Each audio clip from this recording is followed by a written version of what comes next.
Bonjour à tous et bienvenue sur ce premier podcast de l'Association des médecins généralistes dermoscopistes français. Le but de ces vidéos est de donner notamment pour ceux qui débutent quelques bases de dermoscopie. On commencera aujourd'hui avec probablement le plus simple à reconnaître, le carcinome basocellulaire. Je vous rappelle la stratégie en deux temps. En face d'une lésion pigmentée en zone classique, c'est-à-dire pas sur les paumes et plantes, pas sur le visage et le cuir chevelu, pas en zone inguéale, ni muqueuse, ni sur une cicatrice, et bien sûr pas achromique puisqu'on est sur une lésion pigmentée, vous pouvez utiliser cette stratégie en deux temps. Donc si vous avez une lésion pigmentée en zone classique, vous recherchez du réseau, des globules, des stries. Si vous avez un des trois, deux parmi ces trois-là ou les trois, vous êtes en face d'une lésion mélanocytaire. Si vous n'avez ni réseau, ni globule, ni stries, vous devez rechercher d'autres éléments pour étayer un autre diagnostic qu'une lésion mélanocytaire. Pour le carcinome basocellulaire, on sera donc en face la plupart du temps d'une lésion pigmentée, au moins un peu, qui n'aura pas de réseau, pas de globules et pas de stries. Pour commencer, le baso est une lésion qui aura un fond qui sera rose, pâle, un peu opalescent, avec des bords mal définis, et les éléments sémiologiques suivants seront associés de manière chaotique. On va commencer avec le plus simple, les vaisseaux. Ils seront arborescents la plupart du temps et en tronc d'arbre, c'est-à-dire qu'ils seront vraiment comme les branches d'un arbre, et ils seront globalement très nets puisque la tumeur repousse les plexus vers le haut de la lésion, vers le haut de l'épiderme, et donc c'est pour ça que, étant très superficiels, les vaisseaux d'un carcinome basocellulaire seront très bien visualisés par rapport aux autres vaisseaux de la peau environnante. Vous aurez également des lignes blanches brillantes, parfois en nuages blancs brillants. Vous allez également avoir des ulcérations qui peuvent être multiples ou alors uniques. Ce sont des zones jaune-orangées avec des bords très bien limités, puisque très superficiels.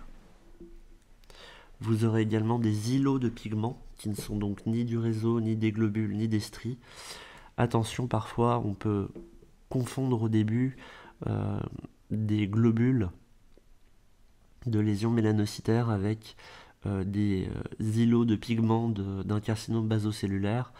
Si vous voulez essayer de retenir un peu les îlots de pigments que vous aurez dans le carcinome basocellulaire, ce n'est pas comme les globules d'une lésion mélanocytaire qui seront agrégés, souvent de taille à peu près similaire et multiples dans une même lésion.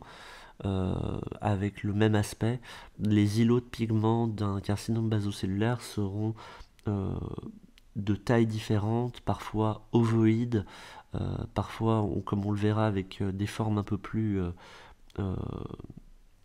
moins nettes finalement que les tecs mélanocytaires dans un évus. Vous aurez du coup différents types de lésions qui font partie de ces îlots de pigments. Vous aurez des niovoïdes, des globules qui ressemblent à des globules mais qui seront plutôt bleu-gris plutôt que marron, ou des petits points gris un peu multiples.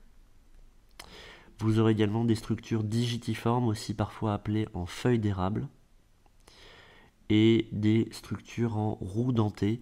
En gros, c'est un néovoïde avec des coulées de carcinome basocellulaire sur les côtés qui donnent un aspect un peu de roue dentée, de roue de vélo. On commence avec les CBC pigmentés, simples. Là, vous avez un carcinome basocellulaire. De toute façon, je ne vais pas vous le redire à chaque fois, ce sont toujours des carcinomes basocellulaires prouvés histologiquement. En haut et en bas, comme vous le voyez, vous avez des télangiectasies en tronc d'arbre bien limitées, bien nettes. Vous allez également avoir des petites zones blanchâtres qui correspondent à de la fibrose dermique et des zones pigmentées, marron, bleu, grisâtres, pas extrêmement bien limitées et qui ne correspondent pas à des globules de lésions mélanocytaires. On continue, même chose, des téléangiectasies, des nids ovoïdes, des structures en feuilles d'érable. On continue. Un fond rose opalescent, tout est associé de manière chaotique. Des petites téléangiectasies en tronc d'arbre, des petites zones blanches brillantes et des nids ovoïdes. On continue. Une petite téléangiectasie, beaucoup plus nette si vous regardez bien que les téléangiectasies de la peau environnante. Et vous avez ici des structures en feuilles d'érable. Un fond rose opalescent, la lésion est mal limitée, c'est chaotique. Des téléangiectasies en tronc d'arbre.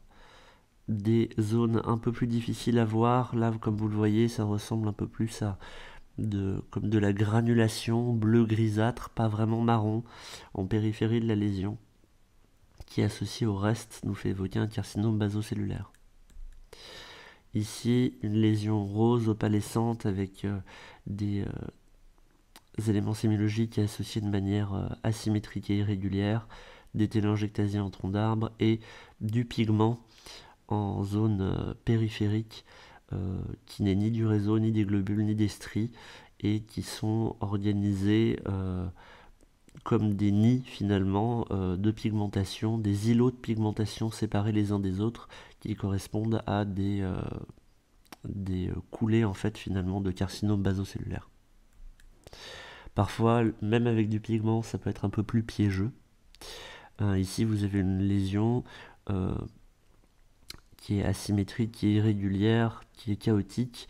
Vous avez des petites téléangiectasies, vous avez des petites zones blanches brillantes, vous avez des petits îlots de pigments un peu grisâtres, marronasses, qui sont très évocateurs, tout ça d'un carcinome basocellulaire, mais vous avez en haut une zone un peu atypique qui peut vous faire poser question. C'est une collision entre un carcinome basocellulaire et une kératose séborrhéique. Ici, vous avez une lésion très fine, très peu pigmentée, pas facile à voir. Le fond est un peu rosâtre, mais à peine.